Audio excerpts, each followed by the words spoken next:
เอ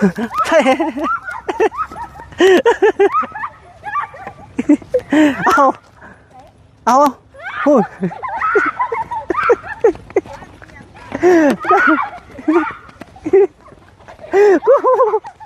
โอ้ยได้แล้วบ่เอาไปเนี่ยอยู่ว่าเลยเนี่ยอยู่ตีนเจ้านะเห็นบ่นี่ได้แล้วเขาคือถือแต่หูมีเกศตัวน้อยเนาะเอาเทิกมาเลยตัวเทิกบ่เอาไปเจ้าคือหูตัวเทิกยังล่ะเงินไป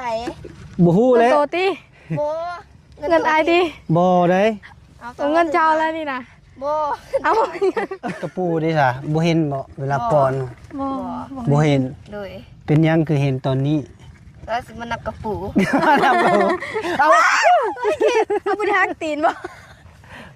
อันยันรถเนี่ยบ่เป็นยังแต่ว่าเป็นเงินอาย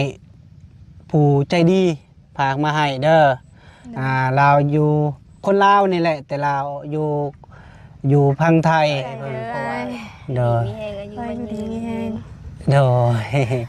เอาเบาแก้วกะขอบใจแทนพ่อแม่พี่น้องไอ้เนาะให้อายอยู่ดีมีแห้งเด้อสุขภาพเข้มแข็งอย่าเจ็บอย่าจนอย่าขาดอย่าซนโศกมารร่ำรวยเจ้าเฮ็ดยั่งกับเจ้าได้เงินมาหลายๆกว่านี้อีกเด้ออายเด้อให้ขอเจ้า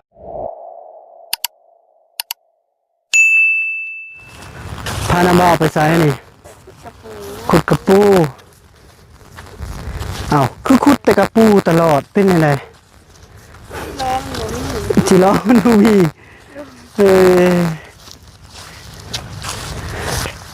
ตอนนี้กะมันยักษ์ค่ำยังไปหาซอกขุดกระปูอยู่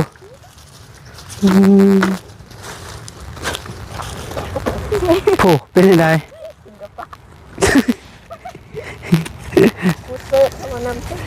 โอ้พี่น้องเอ๋ยเนาะก่อนอื่นกับขาบทักทายสบายดีเด้อพ่อแม่พี่น้องเมื่อสู่ผู้สู่คนบัวอยู่ในหรืออยู่ต่างประเทศก็ยินดีตอนรับเข้าสู่เบาแก้วคือเก่าพี่น้องเอ๋ยเนาะกับน้องๆพาเบาแก้วไปขุดกระปูอีกแล้วพี่น้องเอ๋ยเนาะกับตอนนี้กับเวลากับ6:30 นาทีพี่น้องเนาะกับมัน6:30ได้แล้วบ่น้อยตัวน้อยโอ้ก่อนสิเมื่อต้องเอาพูด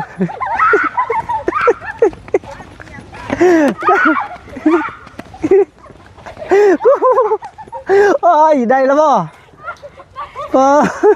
ได้แล้วตัวบักใหญ่เนาะเห็นคิดว่างูบ่เขียนใหญ่บ่ง่ายเลยเสือเขาดีนวะหน่อยเอ้าคิดว่างูซะดอกเพราะว่าคือระแวงเนาะยังระแวงเอานี่นั่งมาพร้อมเดียวนี่พี่น้องเอ้ยเนาะก่อนสิกลับบ้านกลับซ่องต้องหาเนื้อยูน้ำกินสะก่อนเนาะสบายดีเด้อสบายดีพี่น้องเอ้ยมันก็เป็นตะแพงพี่น้องเอ้ยเนาะก่อนสิเมื่อเพิ่นก็หาอยู่หากินสะก่อนก่อนสิเมื่อเพื่อนเมื่อซ่านไม่ได้ไปหาหน่อไม้บ่มื้อนี้นะวันนี้ก็ไปหาดิวันนี้ก็ไปหากินแต่หน่อไม้พี่น้องเอ้ยตันมันแล้วตัวไหนคิดว่ากบปักใหญ่สะดอกเนาะบ่มีกระปูมันตันบ่ถ้าได้สามี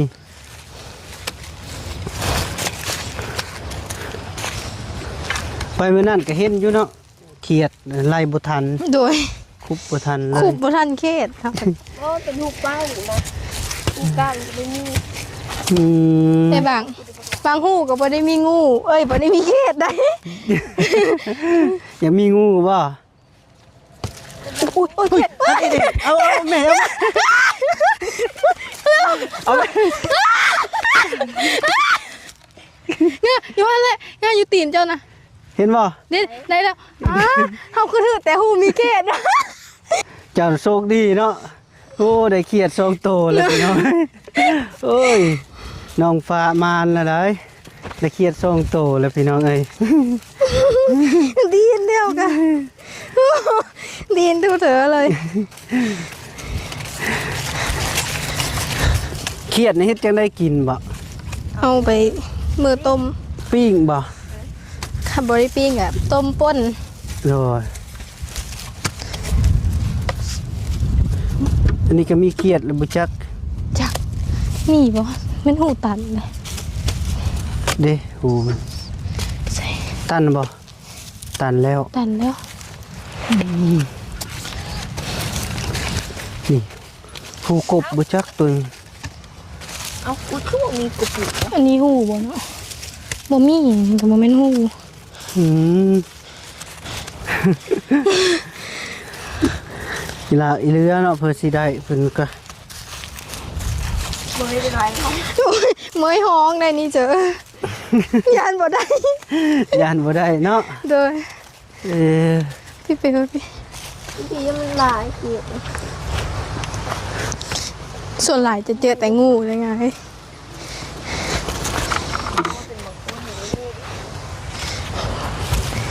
มีว่านี่หนักมึก มีบ่ มีแต่หูตัดอีกแล้วนี่ เครียดตะบอดบ่จักอยู่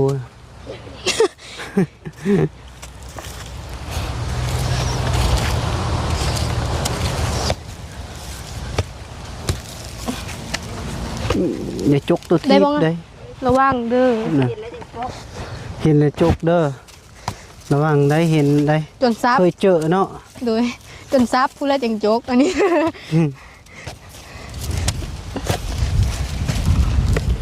งูคือเจ้าเห็นน่ะคอยเห็นได้เมื่อคืนนี่นะมันลัดหน้า เห็นบ่ เห็นแล้ว มือเฮาเห็นนั่นกะ งู มือ น้อย เฮาก็ นั่น เห็ ได้ นเฮาก็เห็นอีสองตัวบ่ งูน้อยได้ โดย มันไปแวบ ไหวได้ อุ้ย อุ้ยดีนี่เลยกระปูแน่นอนเลยนี่ ถ้าติเว้าเนาะจนซับดังกับเลยพี่น้องอุ้ย นิ่ม เด้ไหนนะ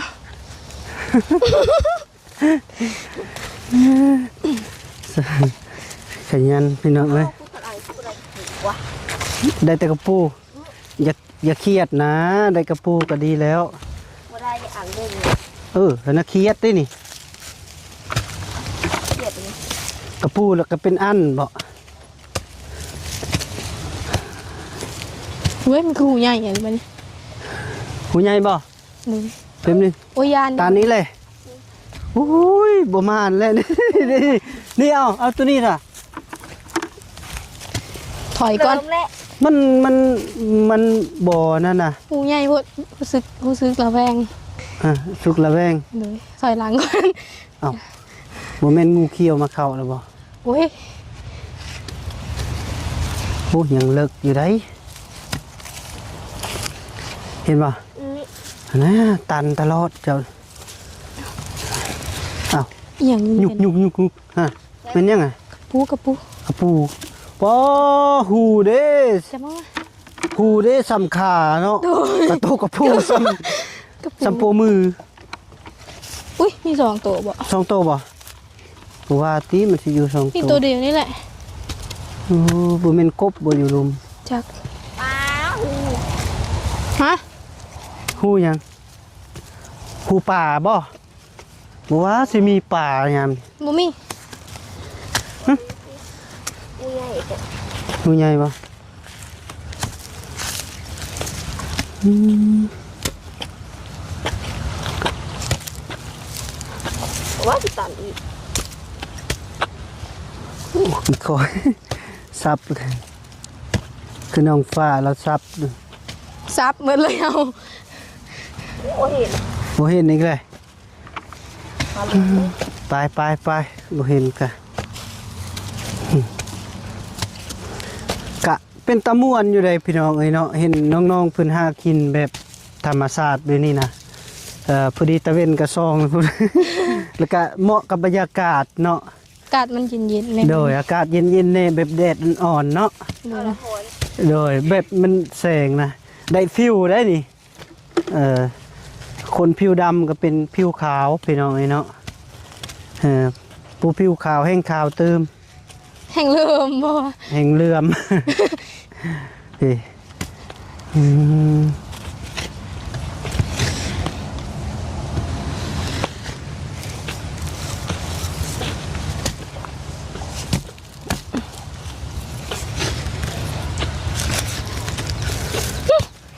เมื่อบุญดงหินวังใดนี่เจ้าก็ไปบ่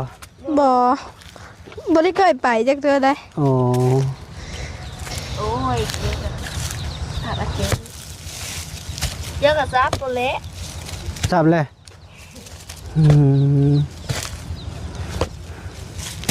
เจอกระซับเลยเพิ่นว่า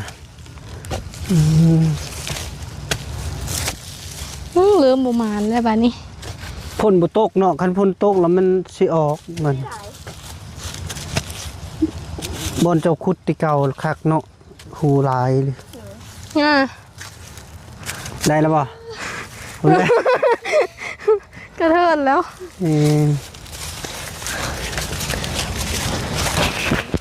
บอกกระปูใหญ่กับกระปูน้อยนี่ตัวได้แสบกว่า ปูใหญ่และแสบ ตัวใหญ่บ่แสบ มันหน่อยนึง อืม บ่มันปานใด บ่มันเนาะยามนี้เนาะ ย่ำเกลียวข้าวอุ่นคัก โอ้โหยามเกี่ยวข้าวมันสิคักมันแห้งจ่อยติ มันเท่าใด โอ้ยามดำหน้าเนาะบ่มันเนาะยามเข้าสูงน่ะนะยามเฮาไปใส่เบ็ดกบเบ็ดอีหยังนี่แหละมันบ่มันเนาะยามนี้เนาะบ่มีบอกกระปูดำ กระปูขี้เล็กบ่ อ่ะมีกระปูขี้เล็กอยู่บ่บ่นะกระปูแดงบ่ กระปูไข่หรือกระปูแดง กระปูแดงบ่มีบ่แถวนี้นะ บ่ที่เคยเห็นจักเทื่อใด หน่อยเห็นแต่อยู่ตลาดดงหินนั่นนะอยู่อัศพรหลายเนาะ โดยอาจบ่อยู่ โอ้ลงไปพุ่น อยู่หน้าเพิงก็มี นาเพิง โดย อืมนาเพิงนากระเท โดยแม่นที่บ่เฮาก็บ่รู้จักปานใดอืม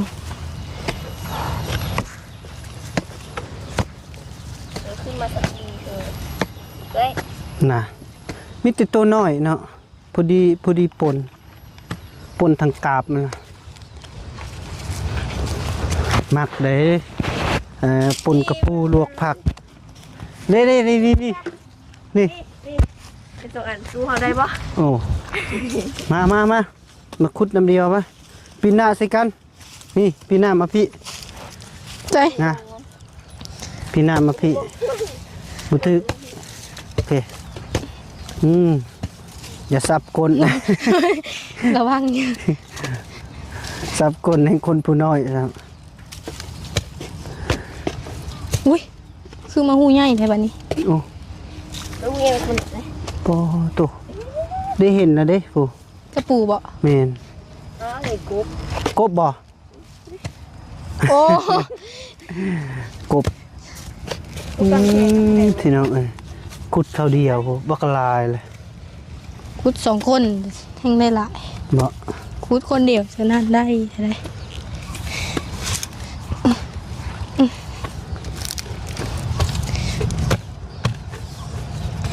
เฮ้ย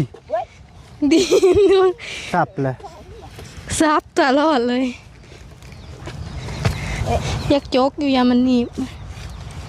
กุ๊บไปนี้เอ๊ะ ว้าวยัง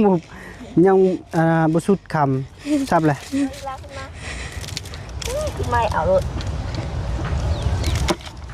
ตัวน้อยเนาะ เอาเพิกมาเลย ตัวเทิกบ่ เลย เอาไป เบิ้ง เจ้าคือหูตัวเทิก อันนี้ นี่ เปิดตัวนี้ ตั ก็ วใดเอา รอรุ่น หลายตัว ลายบ่บัดบ่เห็นดิซะ บัดบ่ได้จากโตเฮ็ดจะได้ล่ะเมื่อละ เอ้าตาฟ้าจุกุกไม่เห็นหลังกุกแวบๆกระสุน หลังกบเอาเลย ตาฟ้านะ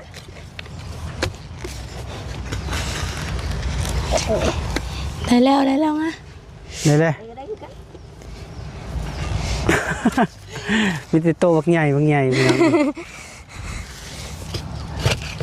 ได้ทางลังจ้ะในละ ตัวแม่ว่ะตัว นี่บ่ ผู้นี่ นี้ กดตัวนี้ก่อน ดิตัวเทวนี่ก็มีอยู่ในนี่ลายอยู่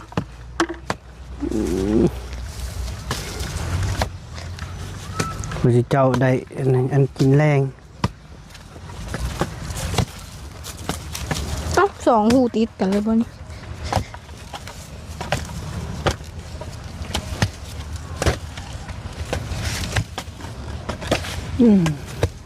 อุ้ยมันเป็นหูนั่นนี่แหละยานทึกงูดิ มันเป็นหูยาวๆแบบสี่เหลี่ยมอะนะ เย็นถึงงู เลย ย่านไอ้ยังงู ยานมันเลยออกมาขุดเบางหูนี้ก่อน อุ้ยเดี๋ยวสงตา โอ้โหเป็นยานดำไหน ก็เห็นวะได้สงตาวะ อุ้ยซับแล้วตายแล้ววันนี้ โอ้ยซับได้ละ สับแรงสับตื่น ออกมาแล้วบ่ยังได้ยินแต่เสียงซับเลยแต่บ่เห็นกระปู สัง จะ เกตอันนี้ ว้ายมันก็มีน้ำวะ มีน้ เอาน้ำไปเห็นกระปูเลยนะ บ่เห็นบ่ จะกระปูอยู่ใส่มานี่ คือว่าสับตลอดนะหมด ฮัลโหลมุดลงขี้ดินแล้ววันนี้ ำหลายบ้าอะ นี่หูเครียดกันจะขุดนี่นี่ โบเห็นซ้ ตัวนี้ อ้าวที่จะได้ดูเห็น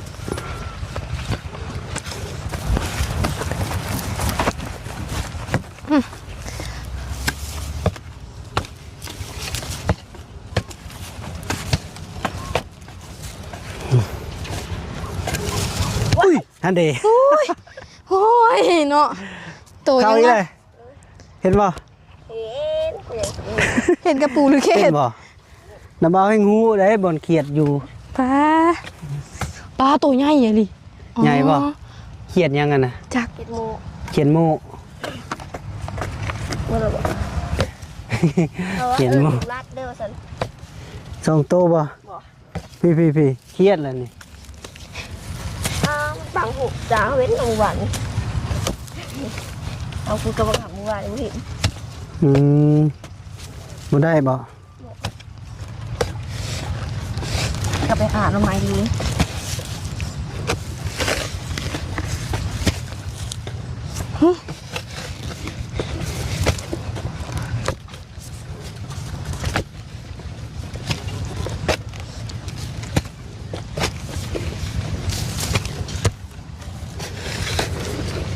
ตันบ่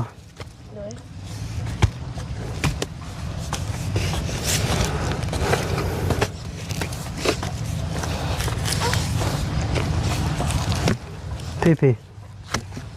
ตันอยู่ อุ้ย ซับเลย ซับอีกแล้วได้เฮาได้ กอบ พี่หูเครียดในนอนตัวดีนะได้แล้วบ่ ยังเบิ่งนางก่อนอุ้ยแม่นอยู่บ่นี่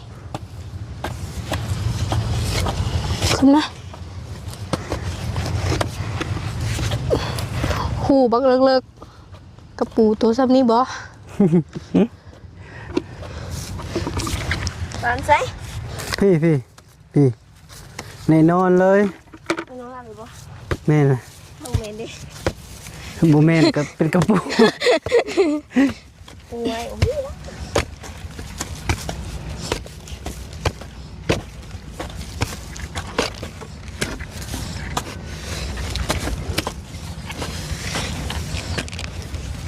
โอ้ย บ่เห็นหูมัน เลิกบ่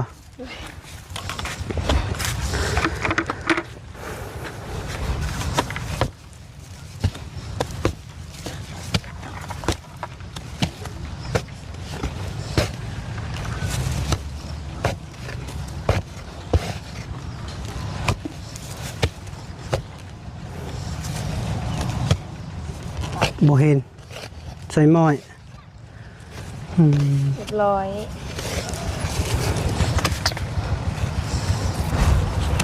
แถวนี้เด้นี่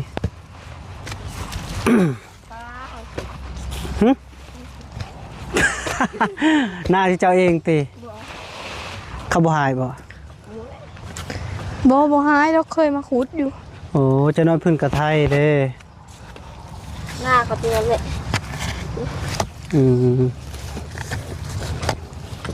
เจะน้อยพื้นมาไทยแล้วก็แล้ว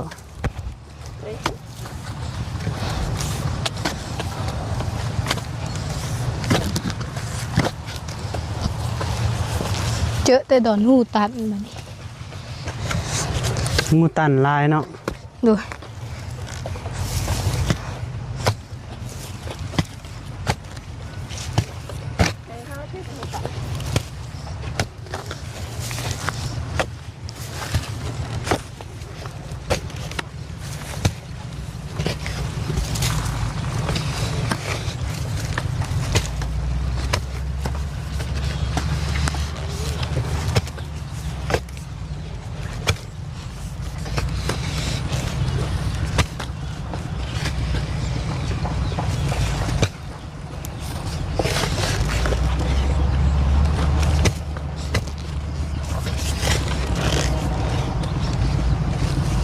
มือดิ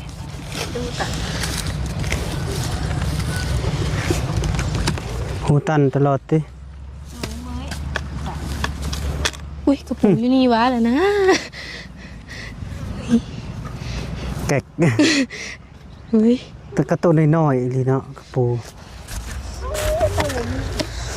หลายเติบเลยไง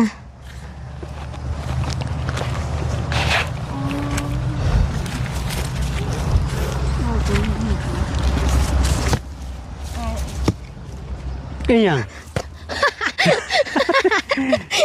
กระปุกแม่ นี่บ่ มือ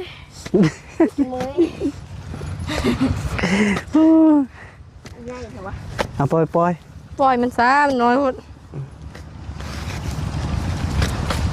ตัวใหญ่ไม่ถึงเลย ๆนี่ได้ล่ะนี่นี่ไก่ฮู้ต่อ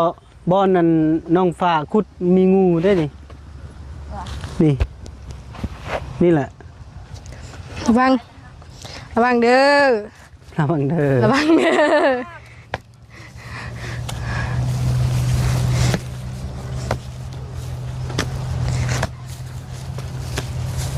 คนสุกร้ายคุณเละเห็นนะ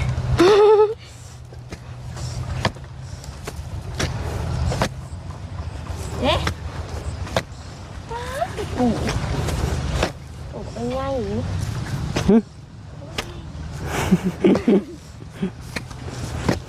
กระปูใหญ่เลยเนาะ พี่งานอยู่พี่หูบอกหลายๆเต็มๆนี่มีแต่หูคือสีมีงูอยู่นี่ไง ขำเลยเนาะบานนี้พี่น้องเอ้ยเนาะขำมิลีรอแล้วบานนี้ ค้ำเลยก็วูบลงก่อนได้ อืม ยางนำกับจนบ่ท่านพูดเลย แม่นแหละคันมันได้คำแล้วคำไวหรือยามนี่ก็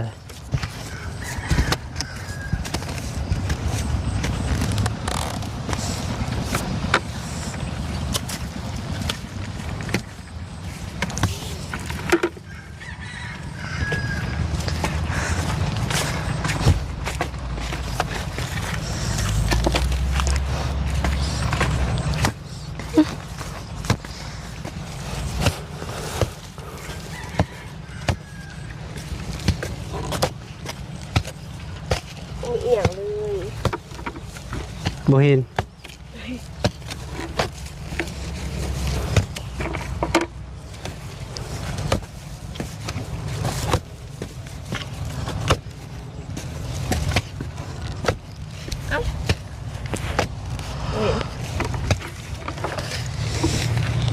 จักคูเลยนี่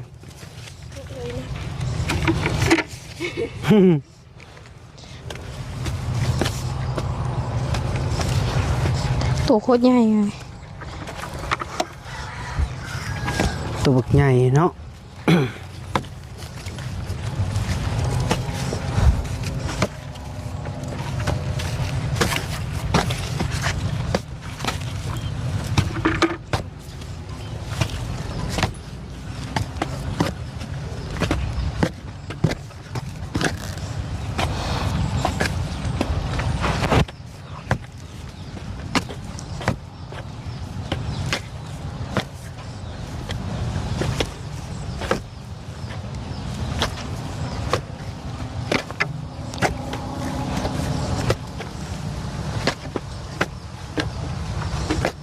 ป้าคือใหญ่ไม่ใหญ่เท่านี้ ใช่ใหญ่บ่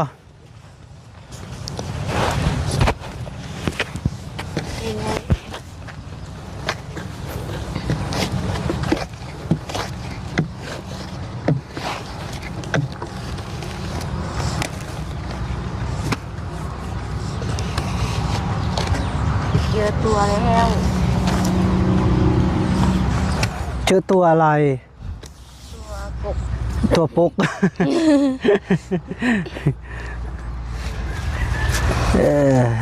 ไปขุด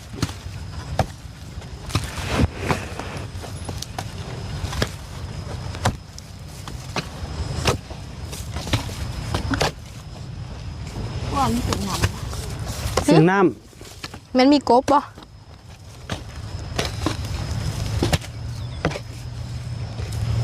โอ้แม่ ำโอเค เมื่อยบ่ กัดแขนบ่มือให้ปันได้ ขัดแค้น เลย เออไปพอแล้วพักพรบานนี้โดยพักพรเจ้าก็สิได้เมื่อและมันคำเลยพอแล้วไปหาด อย่าขุดอีก ต่อแล้วได้จ้ะ ไปพี่น้องเอ้ยให้พี่น้องเพิ่นนับกับปูก่อนจากเพิ่นได้เท่าใดพี่น้องเอ้ยเนาะได้ลายบอกกับปูนะ จัก ยังบ่ฮู้ เลย นับเบิ่งดูมีจักโตพากันนับสิเบิ่งนี่ เอา เอ้านี่ยังล่ะ เงินไป บ่ฮู้เลย โตตี โบ เงินอายดิ บ่ได้ เอาเงินเจ้าแล้วนี่นะ โบ เอาเงินเอาเงิน เอา ไป ตอนถือคู่มากบุญเจ้าบ่ได้กวดเบิ่งบอกคู่อีหยังกัน บ่ บ่ เลย เป็นยังไงมันเป็นเงินของไผแท้ จักบ่ อ้าวบัดนี้บ่แม่นเงินเบานิ้วบ่ยัดให้บ่ บ่ บ่ฮู้ เลย เงินเบายาวแน่นอนเนาะ จักอยู่มันจะเงินไว้ เอ้าเงินไผแท้ เงิน บาด อาย นี้ ติเงินอาย บ่แม่นเงินอ้ายได้ เงินเธอตี เงินเจ้า โบ โอ้ยไปก่อนดิเฮ้ย เอ้า โบแม่เงินอาย เนาะ ขุดกระปูก็ได้เงินพร้อมบานนี่พี่น้องเอ้ยเนาะสุเลบานนี่ เอาแล้ว โอ้จะเป็นโทษแล้วบ่แม่นเอาเงินคนอื่นมาบ่ บ่ บ่แม่น คุยดี ขุดกระปูดี โดย ๆ เอ็ดจะได้บาดนี้ เงินโจรนั่นแหละบ่ บ่แม่นอ้าวจะเป็นเงินไผบาดนี้อ้าวคันบ่แม่นของไผ เงินอายตี แม่นแหละเงินอายแน่ดีนะ บ่ตอนที่เจ้ายัดกระปูบ่เห็นบ่ โบ บ่ ผมแท้แปลกแท้เอ้ย โยโยแล้ว อ้าว แปลกเถอะวะ มีเงินนี่ลีได้พี่น้องเอ้ยรู้เลยจักแสนนี่นะจักแสนพี่น้อง โบ เอาจับมึงดูจับยิงมึงดูจักแสนนี่200,000กีบเอาแล้วได้เงินเสยพี่น้องเอ้ย ปูได้บักไก่ละ เพิ่นขุดกระปูได้บักละลายนะนี่มีเงินอีกอ้าวเวลาเจ้าขุดกระปูได้ซะบ่เห็นบ่เวลาปอน บ่บ่ บ่เห็น โดย เป็นหยังคือเห็นตอนนี้ แล้วสิมานับกระปู เอา เอาบ่ได้ฮักตีนบ่ บ บอกยันรถเนี่ยบ่เป็นหยังตื่นแล้วพี่น้องเอ้ยโอ้ยโชคดีพี่น้องเอ้ยเนาะเงินไผแท้บัดนี้ เงินเจ้าตี เงินเจ้า บ่ เอาเงินไปซะ เงินเจ้า บ่ฮู้ เงินเจ้า บ่เป็นเงิน กันเป็นเงินกันเป็นเงินน่ะบ่าวนะบ่าวสิเอาได้นี่1 2 3ให้เอาบ่ เอา เอา เออบ่เป็นหยังพ่อแม่พี่น้องเอ้ยเนาะนาบ่าวให้นาบ่าวซะเลยบ่ โดย อันนี้จะเป็นเงินอายผู้ใจดีฝากมาให้เด้อเราอยู่คนลาวนี่แหละแต่เราอยู่พังไทยเพราะว่าเราเห็นแต่เจ้าแบบไปขุดกระปูตลอดนะเพิ่นเบิ่งแล้วก็เพิ่นแบบสงสารที่เจ้าแล้วก็เพิ่นพาเงินมาให้มาเป็นเงินกีบไปแหละเพิ่นให้นาบ่าวนะโอนส่ง QR ไปให้ก็บัดนี้เพิ่นให้เอื้อยเพิ่นโอนมาให้นะแล้วก็เราก็อยู่พังไทยแต่เราบ่ได้ออกซื้อออกเสียงดอกมีแต่มีหยังก็ขอบคุณเพิ่นขอบคุณขอบใจ ใจ เพิ่น เลย เด้อ มีให้ก็อยู่ ไป มัน อยู่ มี ดีแฮง เด้อเอาเบาแก้วก็ขอบใจแทนพ่อแม่พี่น้องไอ้เนาะให้อ้ายอยู่ดีมีแฮงเด้อสุขภาพเข้มแข็งอย่าเจ็บอย่าจนอย่าขาดอย่าซนโศกมานร่ำรวยเจ้าเฮ็ดหยังก็เจ้าได้เงินมาหลายๆกว่านี้อีกเด้ออ้ายเด้อให้ขอเจ้าอายุมั่นคนยืนตลอดปีตลอดไปเด้ออ้ายเด้อโดยสาธุเด้ออันนี้จะแม่นเพิ่นพากมาให้ถ้าเจ้าซื้อครีมทาหน้าเด้อ โดย ซื้อครีมทาหน้าแล้วก็ซื้อบ่พอดอกเนาะซำนี้นะแต่ว่าเรามีน้ำใจพากมาให้ยานที่เจ้านะหน้าดำ เอาบ่ดับ โดยแล้วก็คันว่าจากซื้อครีมนะแล้วคันมันเลือแล้วก็ซื้อเนื้อยูเนื้อกินก็ได้ โดย เนาะแล้วก็ที่ว่าเพิ่นพางมาให้นี่ก็ดีอกดีใจหลายๆที่ว่านาบ่าวก็สุดยอดเนาะที่ว่าครั้งแรกที่ได้สาไฟที่เจ้าเนาะ โดย ที่ว่าก็นาบ่าวที่เคยถ่ายคลิปถ่ายทำมอเป็นหยังก็นาบ่าวก็สงสารแต่เราก็แห่งสงสารที่เจ้าอยู่แต่เราก็บ่ได้ออกซื้อออกเสียงดอกมีแต่เสร็จมาหานาบ่าวแล้วก็นาบ่าวเราบอกให้ส่ง QR ไปให้แล้วก็นาบ่าวก็ส่งไปแล้วก็เราก็ให้เอื้อเราแหละโอนมาเพราะว่าเราก็อยู่ไทยในนะแต่เราก็มีใจดีที่สุดคนนี้เนาะที่ว่าพากมาก็ให้นาบ่าวเป็นสะพานบุญให้เจ้าครั้งแรกเนาะ โดย ที่ว่าแต่ละเทื่อที่ว่านาบ่าวสะไฟก็เป็นเงินนาบ่าวเองที่ให้เจ้านะเงินนาบ่าวเองเพราะว่าเอาให้เพราะว่าย้อนยังกะนาบ่าวก็สงสารเจ้าบ่มีลีที่ว่าเขาไปเบิ่งอยู่เฮือนอยู่ศาลก็บ่มีแล้วก็เลยสะไฟเนาะมีหยังก็เฮาก็แบ่งนำกัน โดย โดย ใจเด้อ เป็นได้เงิน เป็นได้ ว่าเบาบ่ออก ว่าบ่ออกเป็นได้ตื่นเต้นบ่ครั้งแรกเนาะที่เพิ่นสะพายให้เนาะ โดย กะบ่ล่วงบ่ลายเงินซ้ำนี้แต่ว่าเฮานึกอยู่ในใจก็ซ้ำเงินล้านหนึงเนาะ โดย ที่ว่าเพิ่นก็ใจดีที่ว่าสะพายครั้งแรก แพงที่สุดเองเนี่ย หลายสุดหลายแสนนี่แม่ หลายสุดบ่มื้อนั้นก็ยังเส้นอยู่ที่ น้องเพิ่นเนาะพี่น้องเอ้ยก็ที่ว่าโทรศัพท์อีหยังนี่ล่ะก็เพิ่นยังว่าอยู่พังเบิ่งก่อนเนาะ โดย ที่ว่า คันว่าเพิ่นว่าคันได้เงินแล้วก็สิฝากมาให้คันก็แล้วแต่เพิ่นดอกคันเพิ่นซื้อให้ก็เฮาก็ดีใจนำเนาะ โดย แต่ว่ารอลุ้นนำกันก็เป็นใจได้กะเนาะพ่อแม่พี่น้องเอ้ยเนาะก็มีหยังกะพากเบิ่งน้องๆ2คนแน่พี่น้องเอ้ยเนาะที่ว่ากะ พิ่นก็อยากต้องการอยากได้เฮือนเพราะว่าเฮือนเพิ่นก็หัวคือ FC ได้เบิ่งหั่นแหละพี่น้องเอ้ยเนาะก็ถือว่าเฮือนซานเพิ่นก็บ่สมบูรณ์แล้วก็ห้องน้ำก็ยังบ่มีพี่น้องเอ้ยเนาะแล้วก็ที่ว่าเว้าง่ายๆก็อยู่ในใจเลยเนาะยังก็บ่มีพี่น้องเอ้ยเนาะเป็นได้ ขุดกระปูได้เงินพร้อมพี่น้องก็ดีอกดีใจที่ว่าอ้ายเพิ่นก็เนาะมีหยังก็ฝากบอกเด้อ FC มาสุขุสุคนคลิปนี้เบาแก้วก็สิได้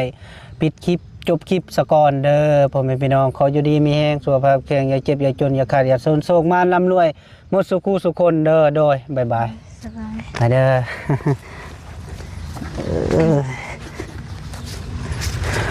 ไผก็บ่อยากเอาเนาะนะเบาเอาคืนได้ เด้อ1 2 7เด้อร่ำรวยเอา